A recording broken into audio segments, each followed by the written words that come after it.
Right. Good day, ratbags. Matric maths. Okay. Well, we've been looking at first principles up to now, which is kind of how we get the whole rules for derivatives. Now, the good news is that you normally won't be using first principles. You're going to use the shortcuts we're about to show you, that being the royal we. And you're only going to use first principles when they specifically say to you within a question, go find the derivative from first principles. Otherwise, you're always going to use these rules that we're about to do. Okay.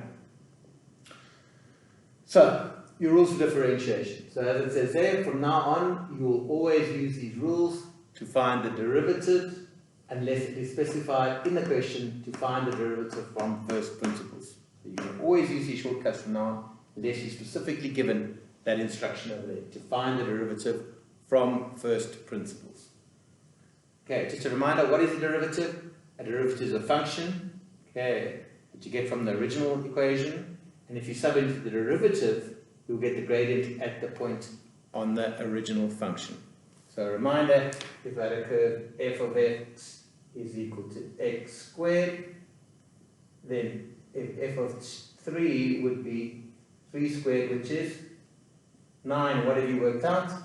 F of 3 is equal to 9, which means that when the x value is 3, the y value is 9. However, the derivative equation for that particular function x squared would be 2x. Don't worry about that yet. Okay, so f dash of 3 would be 2 times 3, which is 6. And that thing over there is the gradient at that point. So on the parabola, y is equal to x squared. At 3, we've got the point 3, 9. Okay, that comes from this bit over here. Okay, so f of 3 is equal to 9. But if you substitute the derivative, we get an answer of 6, which means that the gradient at that point, in other words, the gradient of the tangent at that point. Okay, so f dash of 3, which is the gradient, and f dash of 3 would be equal to 6. Okay, well that's enough. Okay, so that over there is when you, so bear in mind that whenever you, in this whole next few lessons, we're going to be finding derivative equations. Remember what they're for.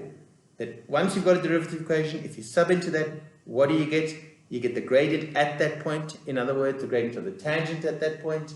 In other words, the instantaneous rate of change at that point. That's all saying the same thing.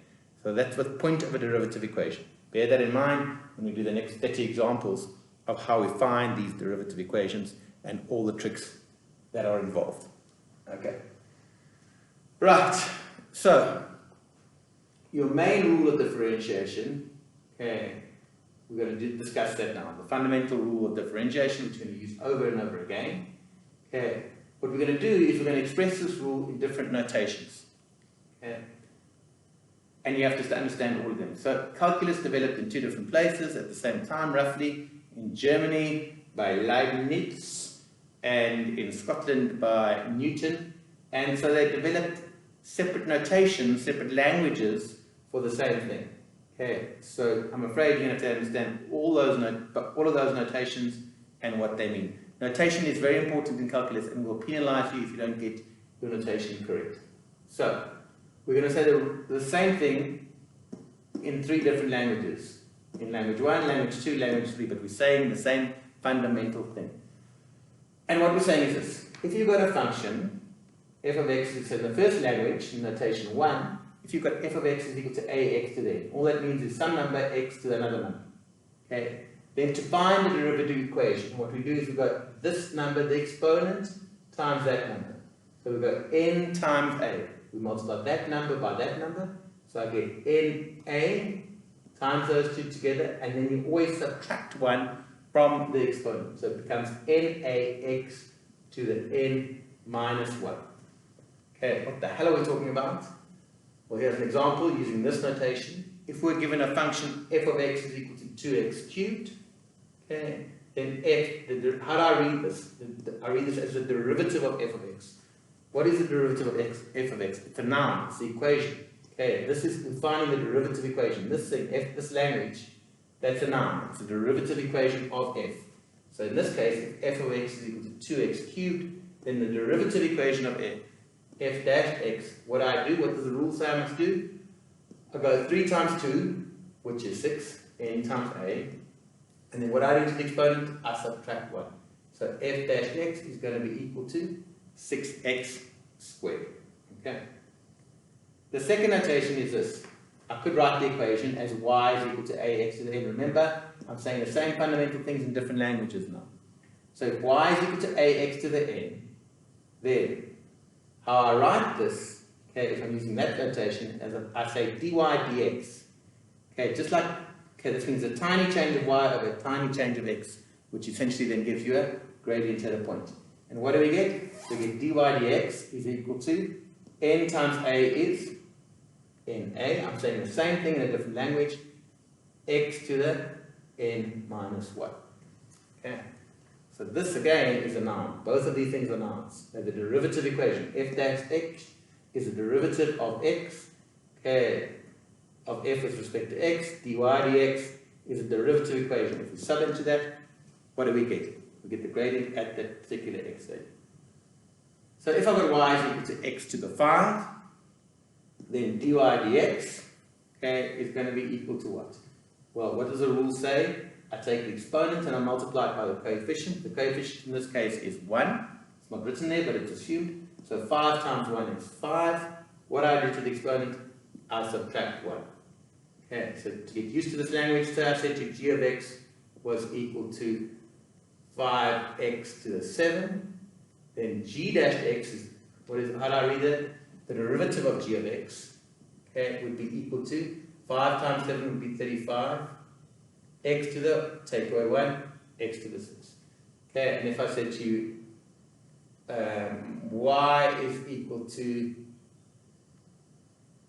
2x to the negative 3, then if I differentiate y, the derivative of y with respect to x would be negative 3 times 2 is negative 6, x to the negative 4. You're going to use these rules over and over again.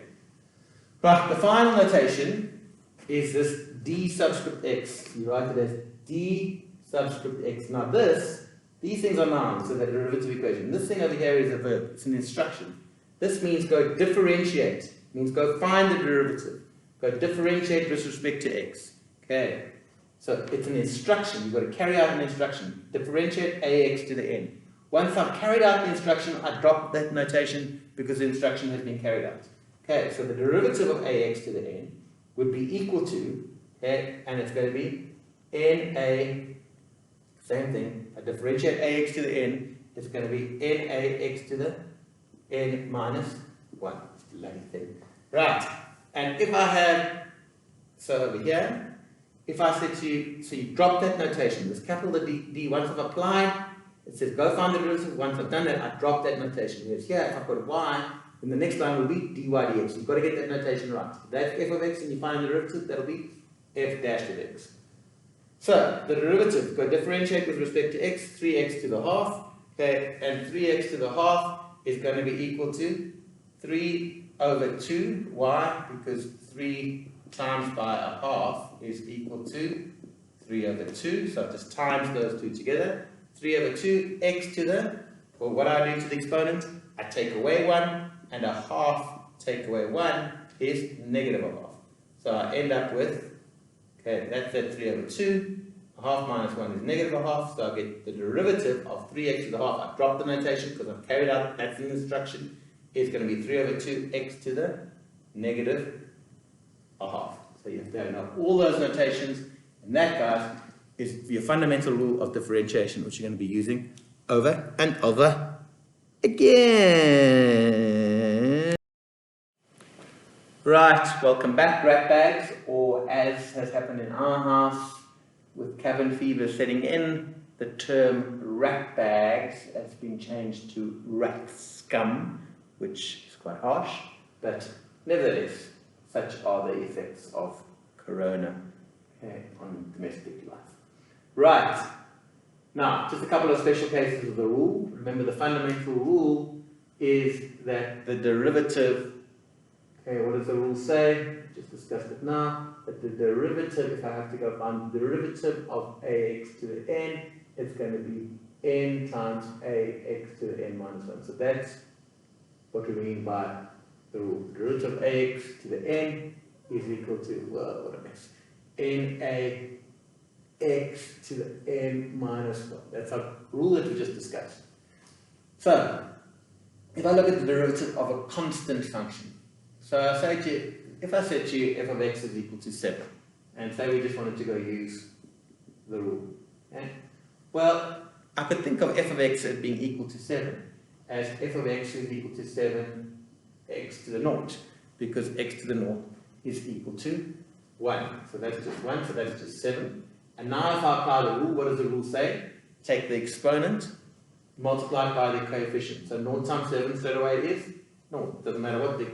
Okay, so the derivative of 7 is equal to 0. Okay, and that should make sense graphically, because if I sketch the graph f of x is equal to 7, what does that graph look like? Well, it's saying that no matter what the x coordinate is, no matter what you put in there, what you get out is 7, so that the y coordinate, no matter what the x coordinate is 7. So in fact, the line f of x is equal to 7 is simply a horizontal line. And what's the gradient of a horizontal line? Well, the change of y or the change of x, well, the change of y between any 2 points is 0. So your gradient of that line over there is equal to 0. Okay, so graphically, we can see that the gradient of a constant function is 0. So if I had y is equal to negative 4, well, straight away, as soon as you see a constant, you can say the gradient is equal to 0. So that's the key idea. Gradient is equal to 0. Again, graphically, well, what does the line y is equal to minus 4 look like? It's a horizontal line where the y coordinates are always minus 4. And what's the gradient of that line? The gradient is 0. Remember, the derivative gives you the gradient. So what this is saying is the gradient will always be 0. Here, the gradient will always be 0. So in general, if I'm asked to find the derivative with respect to x, if those two letters are different, then the graph we're working with is the graph, this is your graph. Go find the derivative of k. In other words, y is equal to k. So the derivative, if that letter is that letter are different, then that answer is always going to be 0, because you find the gradient of the horizontal line y is equal to k, so the gradient is going to be equal to 0. Whew, long day. Right. Then, the next special case of the rule, which is worth understanding intuitively, is the derivative of a linear function. So a linear function and not a horizontal function. In other words, a graph like that, or a graph like that, okay, etc.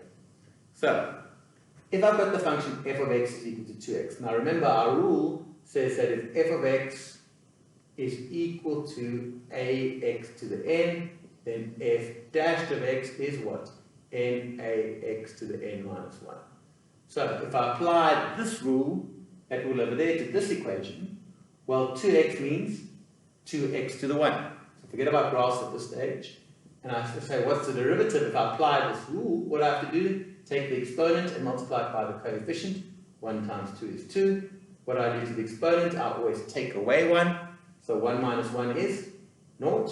So the derivative, f dash of x, is equal to 2x to the 0. So in other words, your derivative is, well, what's x to the 0? X to the 0 is just 1. So it's 2 times 1, which is 2. Okay, so what we've worked out, you go straight to that in future, you're not going to do that step. Just like you're not going to do this step over here. With constant functions, you're going to straight to the fact that it's equal to 0. So that if f of x is 2x, the derivative is 2. Okay, and think about it. What does the graph f of x is equal to 2x look like? It's a straight line graph going through the origin with a gradient of 2. Okay, and if you've got the equation y is equal to 2x, from grade 1, you've known that what the coefficient of x is the gradient. So m is equal to 2. What is your gradient? Your derivative. The derivative gives you the gradient. So all this is saying is if you've got the graph f of x is equal to 2x, then f dash of x, in other words, your gradient, is going to be 2 no matter what the x value is. The gradient is constant, as we can see over there. Right. I'm going to do one of our breathing exercises quickly, everyone. We're going to do the karate breath. Karate breath, how does it go again? We go, breathe in, And then you go, if I do that, breathe in. Right, now you feel better. Right, the next one. Y is equal to negative 11x plus 3. Well, if I say to you go find, how do I read this? The derivative equation, in other words, dy dx. Okay, well, the derivative of a negative 11x, well, we saw over here, that's just going to be the coefficient. Okay, because if I use the rule, 1 times negative is negative 11 is negative 11, I get x to the naught, and skip out that step, which is just 1, and the derivative of a constant is 0. What's this saying to you? That if you've got the straight line graph, y is equal to negative 11x plus 3, then dy dx, in other words, the gradient, is always going to be equal to negative 11. The gradient is fixed, and if you think about it, here's the graph, y is equal to negative 11x plus 3. What we've worked out is that the gradient will always be negative 11, which you've known from when you were in the womb of your mother. Right. So in general, what's the derivative of kx? Well, the derivative of the straight line graph y is equal to kx. The gradient is just going to be equal to k, so it's always just the coefficient. Okay? And if y is equal to mx plus c, then dy dx will just be equal to, well, the derivative of that is m, and the derivative of the constant is 0, which makes sense because all it's saying to you is that the derivative is the same thing as the gradient. So in general, if I said something to you like this, what is the derivative of 17x?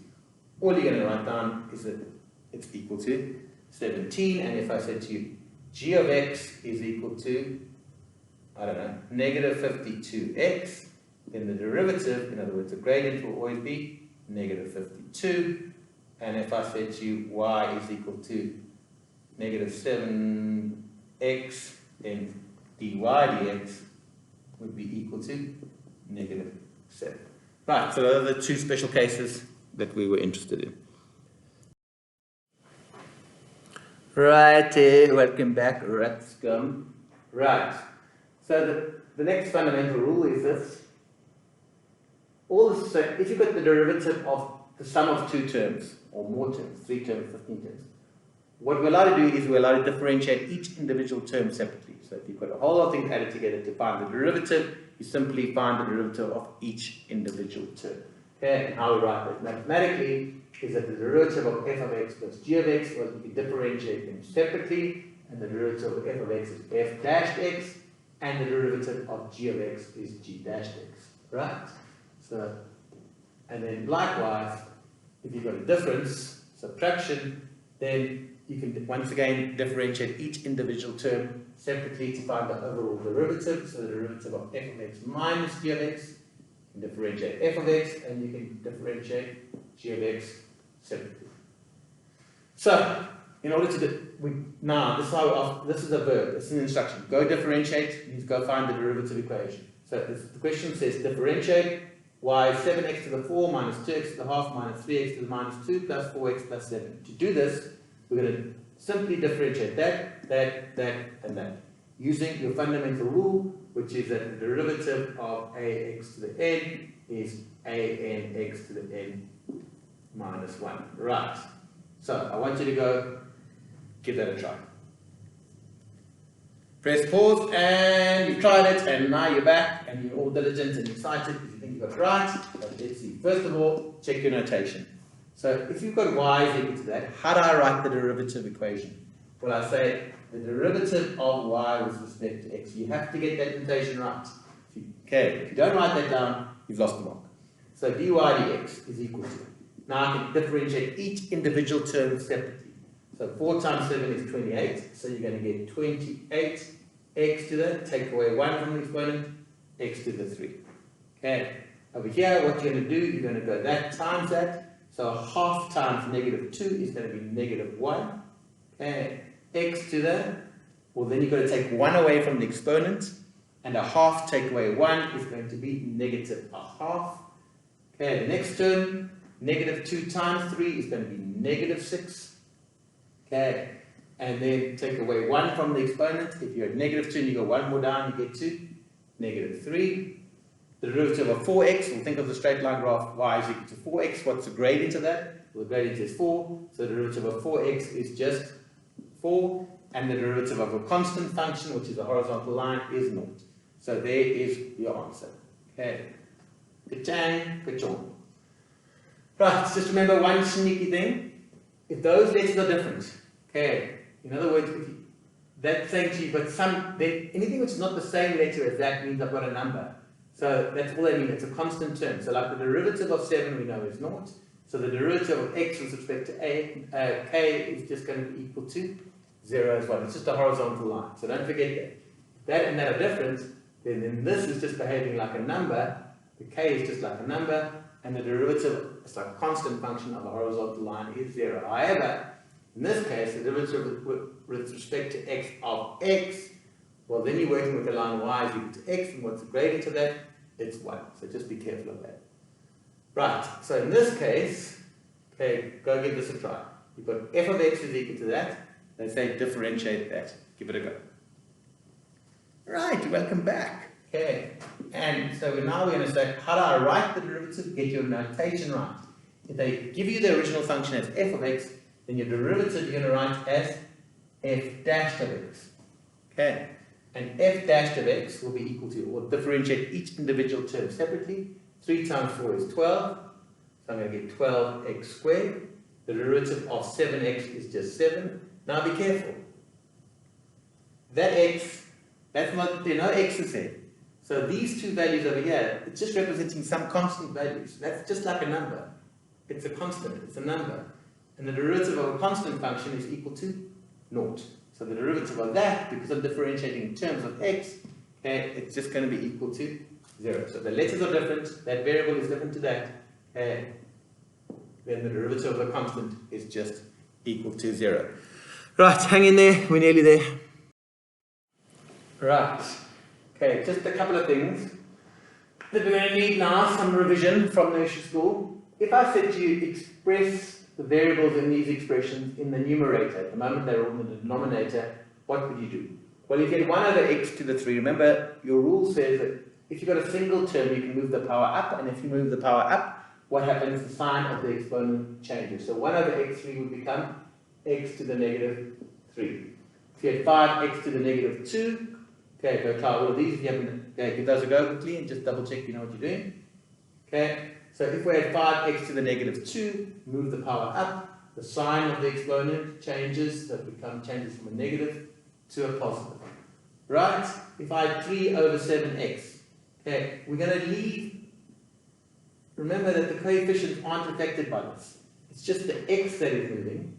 At the moment it's x to the 1. If it's within an individual term, and if I move it up, it becomes 3x to the negative 1 all over 7. Or else you could just write that as 3 over 7x to the negative 1. Same thing. So in general, if you've got ax to the n, okay, the a is not affected, the power moves up. The power moves up, what happens? The sign of the exponent changes. So why the hell are we doing that? Well, the reason why we're doing it is because you cannot differentiate if one of the terms in your expression has a variable in the denominator. Okay, and what we do is we say we've got to get the function into differentiable form. Okay, so there are a million terms, and just one of them, okay, as a variable in the denominator. You've got to first of all rewrite the line, okay, so that the variables are in the numerator, and then you can only differentiate. Right, so if I said to you this, y, go differentiate y is equal to 4 over x. Well, we've got a problem y because there's a variable in the denominator. So we say that this is not in differentiable form. So to get it into differentiable form, I've got to move the power up. So this is still y because I have not differentiated yet. So I'm going to have y is equal to 4x to the negative 1. That's still y. But now we say that it's in differentiable form because all the variables are in the numerator. So now I can go differentiate. And because I'm going to differentiate, my notation changes. It now becomes dy dx. And dy dx will be equal to what? Well, negative 1 times 4, just using my fundamental rule, is negative 4x to the, what I do to the exponents, I take away 1 minus 1 is minus 2, and there's your answer. Right, got to quickly try number 2 and number 3. Right, so in number 2, haha, sneaky, because it's fine, it is in differentiable form. Okay, the variable is in the numerator, I don't have to do anything. Okay, so I could write this as a quarter x. I don't have to rewrite it. I can go straight to the answer. So what's the derivative of 5x, for instance? It's just 5. Okay, it's just the coefficient. So the derivative, okay, of a quarter x, or x over 4, is simply going to be f dash of x is equal to a quarter. Okay, x over 4 means a quarter x, coefficient is a quarter. Okay, so the derivative is the coefficient. The gradient of a quarter x, the gradient of a straight line graph, x over 4 is equal to a quarter. Here we had a problem because the variable was in the denominator. Here it's fine because it's in the numerator. Right, this one over here. First of all, this is not differentiable. There's a variable in the denominator. Neither is that, and neither is that. So before I can differentiate, I've got to make sure that I only have variables in the numerator. I've got to move them up or divide out. So the next line is going to be, I haven't differentiated, so I keep the instruction. Remember, that's an instruction. Differentiate with respect to f. Well, I haven't differentiated. I'm just rewriting this in order to get the equation in differentiable form. Right, so go try to get that in differentiable form. Get all the variables to the numerator. Give it a go. Right, so I end up with negative 3x to the negative 2 plus 2. Now, remember from grade 3, if I'm dividing powers, what I do to the exponent, I subtract. So I go 3 minus 6 is negative 3. So I get 2x to the negative 3. And over here, the constants aren't affected, so that's still 3 over 5. Okay, but I move the power up, and it becomes, sign of the exponent changes. So now, that whole expression is in differentiable form. So now I can go carry out the instruction. In other words, I can go differentiate these things using a fundamental rule. So what I do, I say negative 2 times negative 3 is equal to 6. X to that minus 2 minus 1 is minus 3. So I get 6x to the negative 3. Here, negative 3 times 2 is negative 6.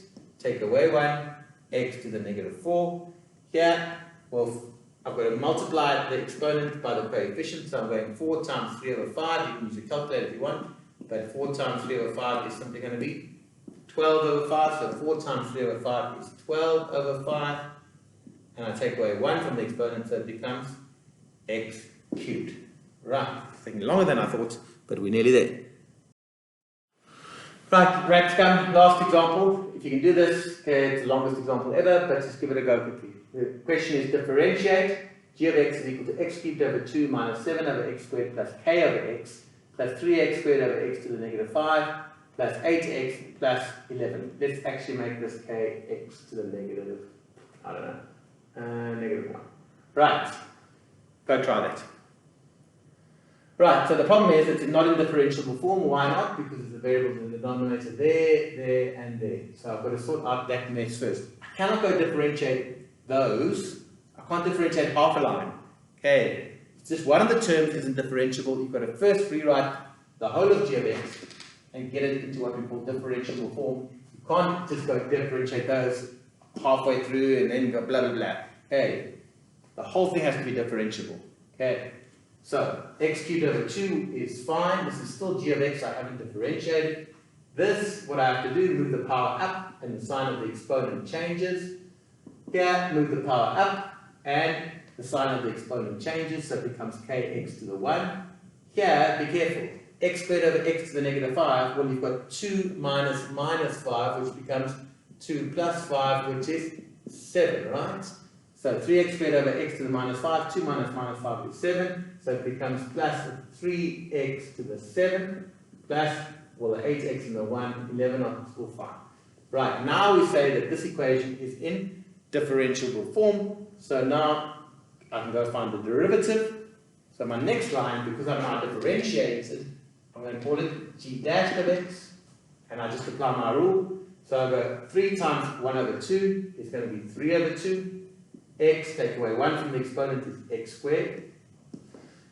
Negative 2 times negative 7 is plus 14. Take away 1 from the exponent, x to the negative 3.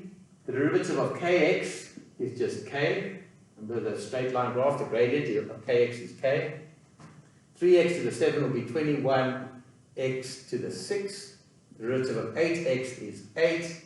Okay, and the derivative of a constant disappears. So there, ladies and germs, is your answer. Right.